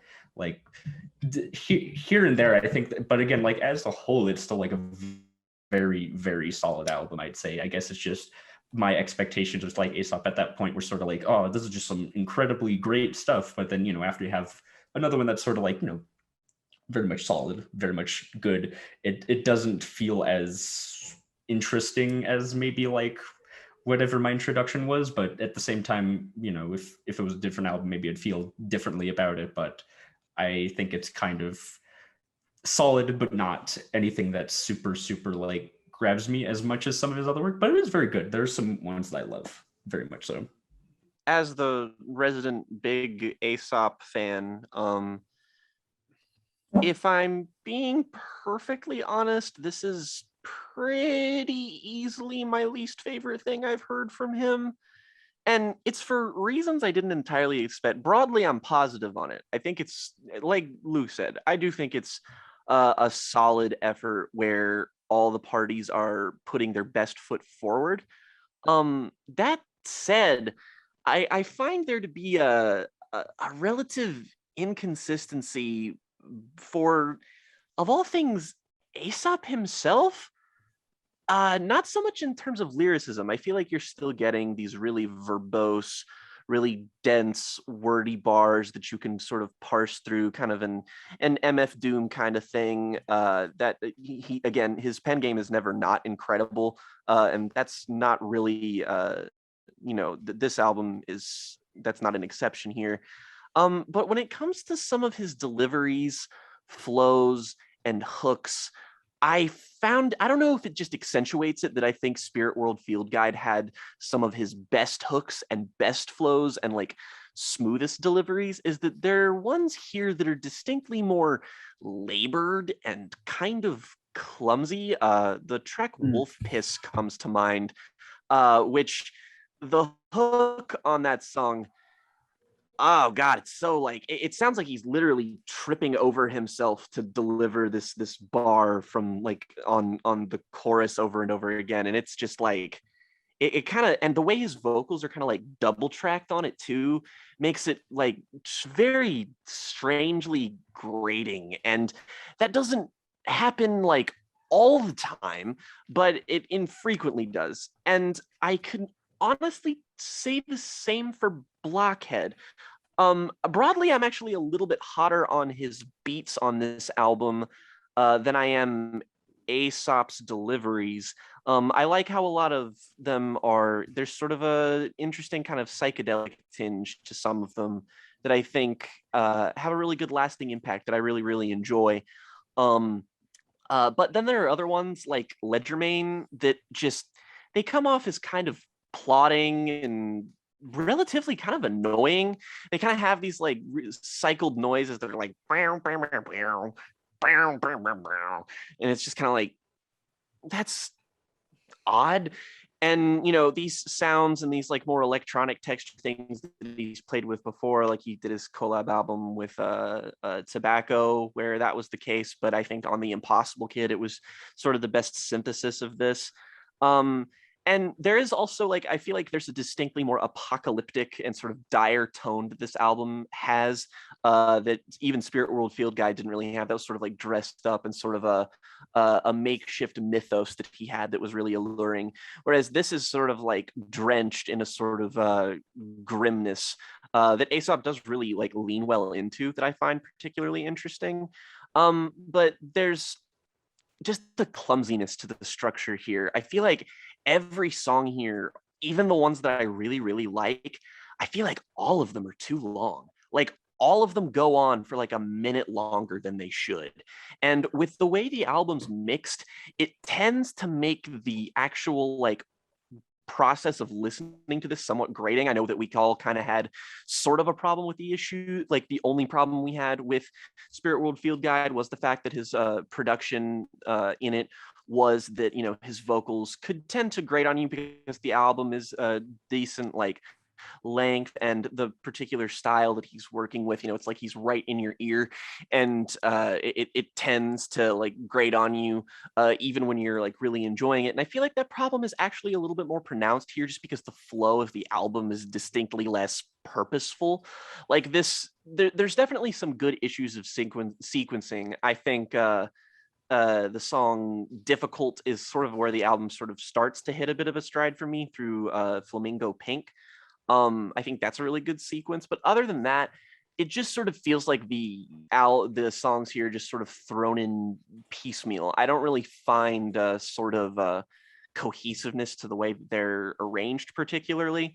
And it's a shame, just because like all of the fundamentals of what makes Aesop a good, interesting artist are here. And same with Blockhead.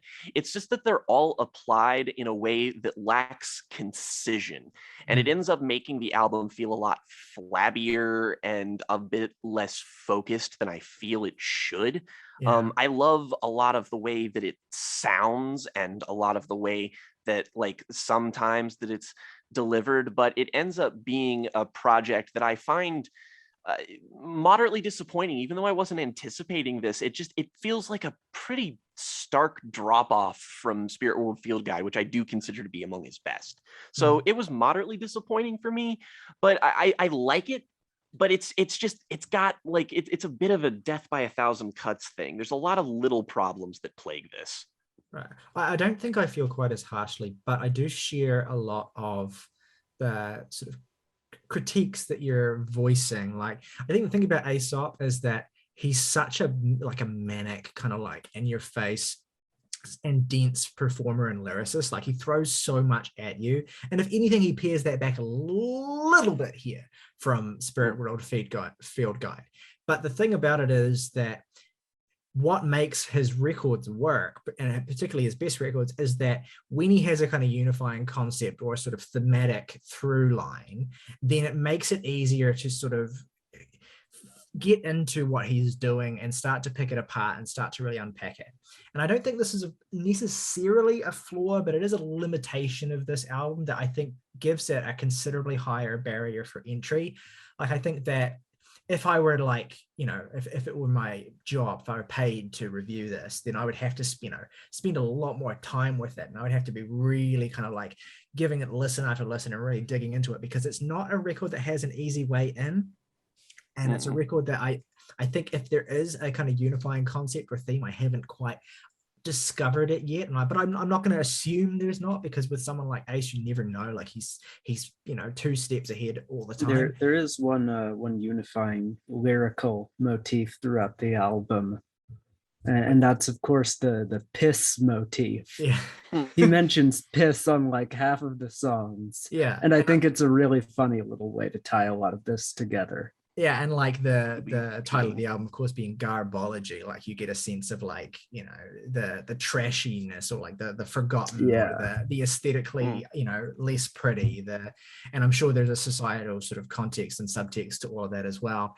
And the thing is, so it makes it a little bit more difficult to get into. And I think that while that's not necessarily a criticism, it is a limitation that holds me back from being able to fully really dig into this. I don't think it's a huge disappointment. I think, again, because of the way that the low-key way this was released, like I think it's definitely like set up as a lower stakes record. Like it's not supposed to be, you know, investigated in the way of his sort of like main big huge records, but still, you know, there's something of, and I think it's especially acute because this is kind of the reuniting of Ace and Blockhead. They haven't worked together on one of Ace's albums since the 2000s. Like they were a really tight creative force on Labor Days and None Shall Pass. Like a lot of what makes those records great, particularly Labor Days, which is a near masterpiece, is the fluidity of how well those two creatives work together. And of course, how amazingly sharp Ace's songwriting is there. So it's quite thrilling to kind of get them coming back together, like in concept as well. But and I think I agree to a certain extent that, you know, Blockhead's beats are pretty good for the most part. There are some that I really like, but they're also sort of, you know, when you have this high caliber of expectation from the fact that they made some of their best work together.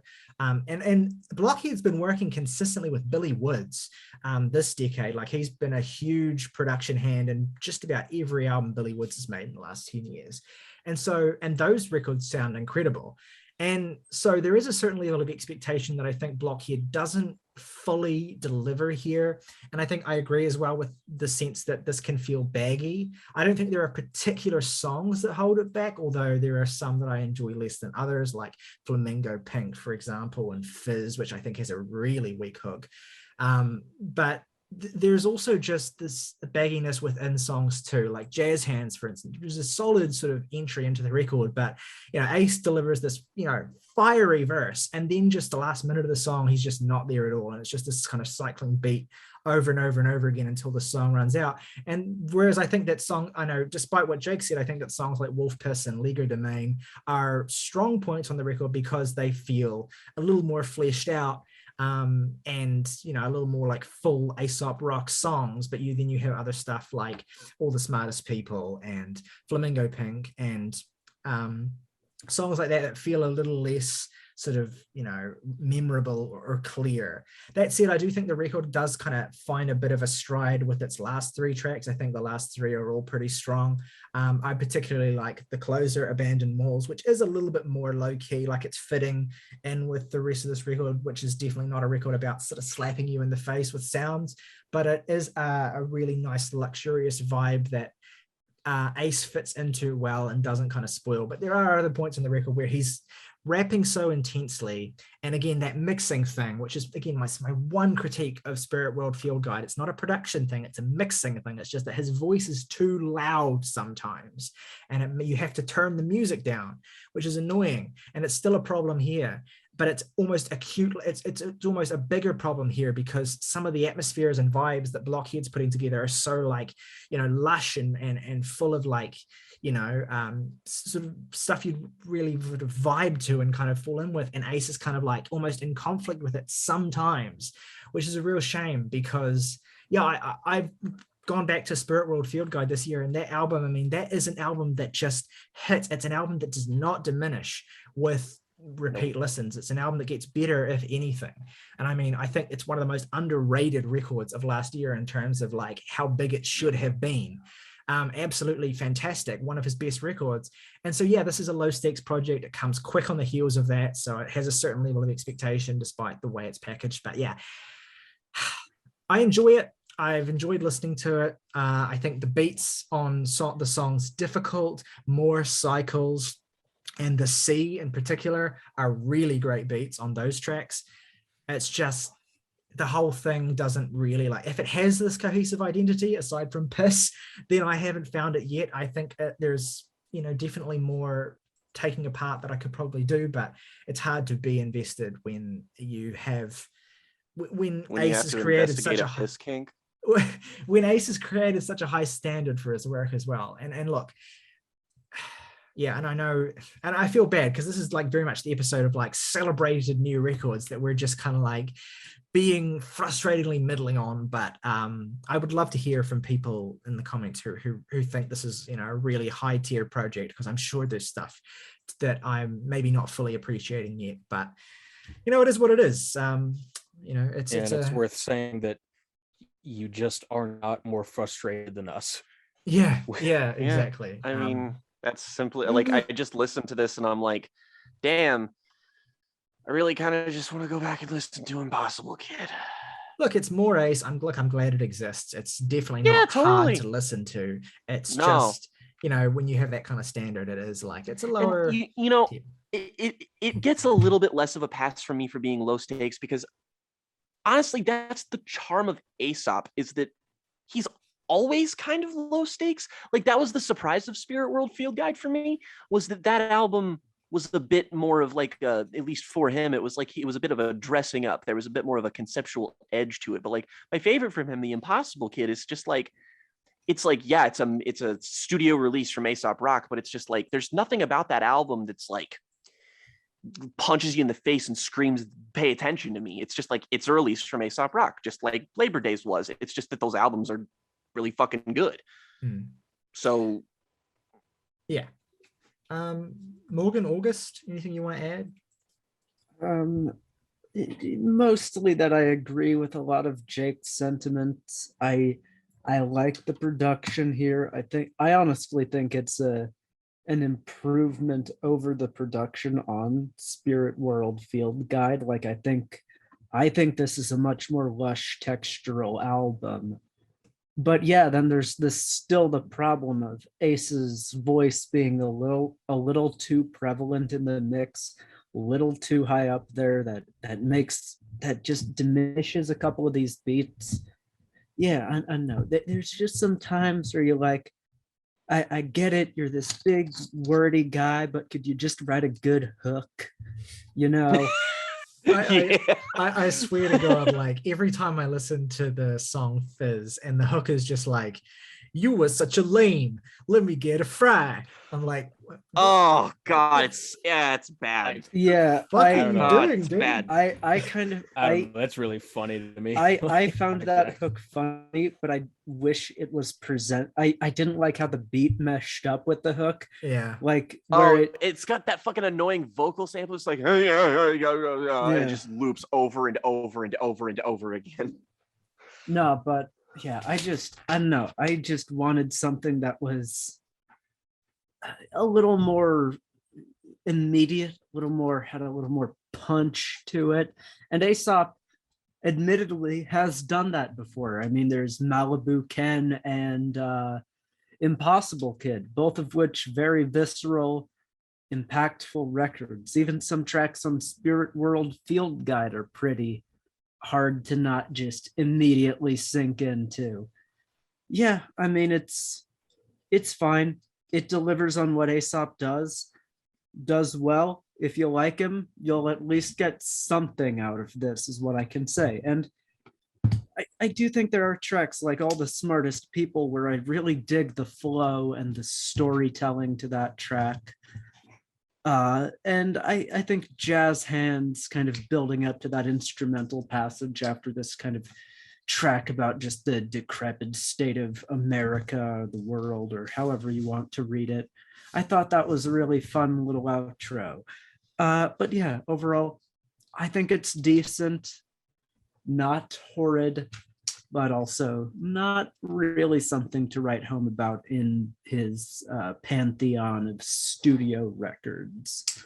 Honestly, August, I think you enjoyed it a little bit more than I expected you to, which is a nice little surprise because, yeah, again, I hate when it's like they're good projects, but in order to talk about them, we have to kind of talk about their limitations primarily, because it does kind of distract from the fact that, you know, they're good projects. Like, I'm reading through the lyrics now, just reminding myself of some of these verses, and they're fucking good. Like, there's some really fucking great lines. Shit, that reminds me. That last, like, stretch of 4 songs, I think is fantastic. Like, after Fizz, the way the record goes out is so good. I think that's a Should've been an great EP. way to. Yeah, completely agree. And I That was said- fantastic from that song. It's a great way to close it out. Yeah. yeah, I mentioned the beat on the C, and that's really fucking good, and I just really dig that song.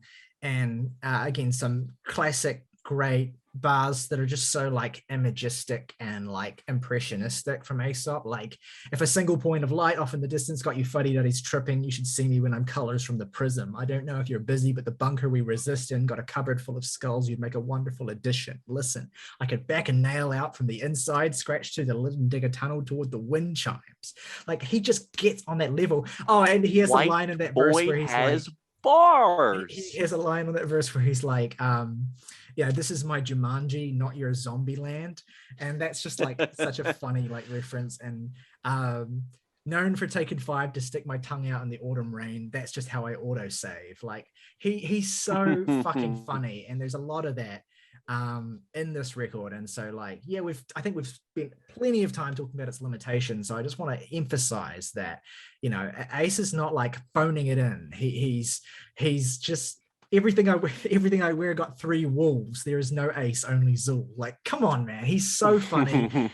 And yeah, I it's always a joy whenever he comes out with something. And I get that this was a bit throwaway because he has just come off the edge of Spirit World, but you know, it's still Ace. And any excuse to be reminded of how good a rapper he is, I'll take it.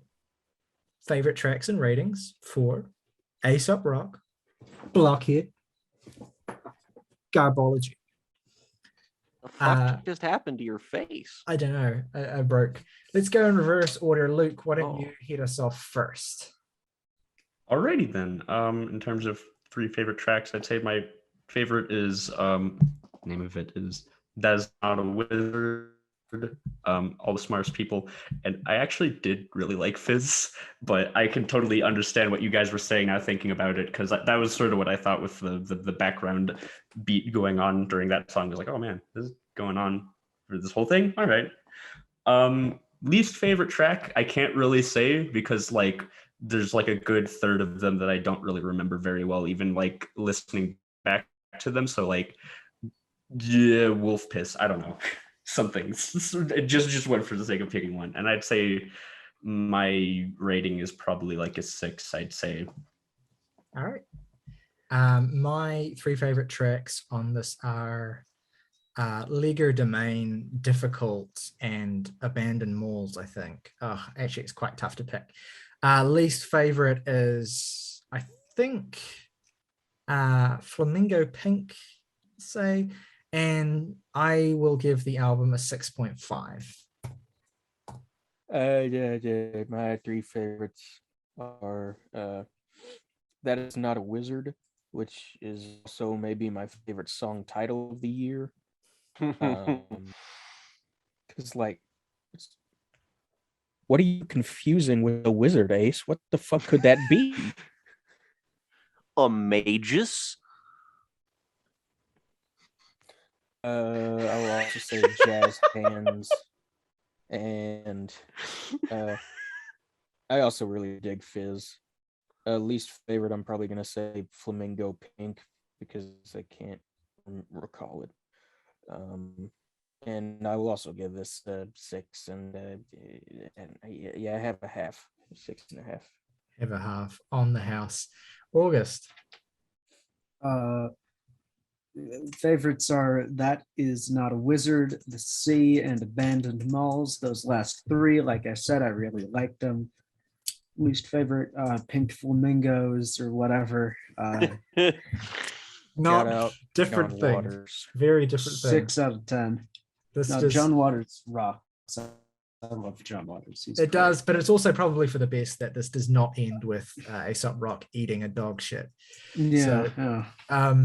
Bet Aesop Rock still likes John Waters. I mean, yeah, At who least fucking doesn't? It seems like a lyric he would have in If something. you don't like John Waters, you're not gay. That's true. Fucking get on our level. I have absolutely no opinion. I haven't seen a John Waters film, so now you're putting me on like on a knife's edge there. Yeah. I should watch one now. Go You get should watch Female get on- Troubles. Yeah, get on fucking Serial Mom. Either of those, I will pick one. Jake, leaves you. My 3 favorite tracks probably going to be More Cycles, The Sea, and Abandoned Malls. Least favorite is Wolf Piss, and I give it a 6. All right, that is an average of 6.2. So we had a 6.3 and a 6.2 in today's episode. Fair to say, bit of a low stakes week. But we will be back next week to discuss the new Adele album, but also the new collaborative project from Converge and Chelsea Wolfe. Blood Moon, which is going to be, a very animated discussion. Like conversing and Blood Moon. Yeah. So in the meantime, let us know what you think of either of the albums that we've discussed today, the Silk Sonic record, the Aesop Rock record. What do you think? What do you think of our reviews? Do you think we missed anything that we should needed to touch on? Hit us up with your opinions in the comments below. Make sure you like and subscribe if you have not already. Really helps us out. If you want to support us, you can hit the join button and spend only $1 to do so. Really helps us out. Again, as we say, it's not necessary, obviously, but if you want to, it's there. And yeah, make sure you stick around for our record club. It is necessary. I have to feed my children. Yeah, it is necessary. Make sure you stick around for a record club in 2 days' time, where we talk about porcupine trees, the final. Fucking hell. The final countdown. Our record club out in 2 days on porcupine trees, light bulbs on fucking goddamn fucking rock over London, rock on Chicago, fucking chocolate milk tastes good. Fuck, I don't know. Fuck off.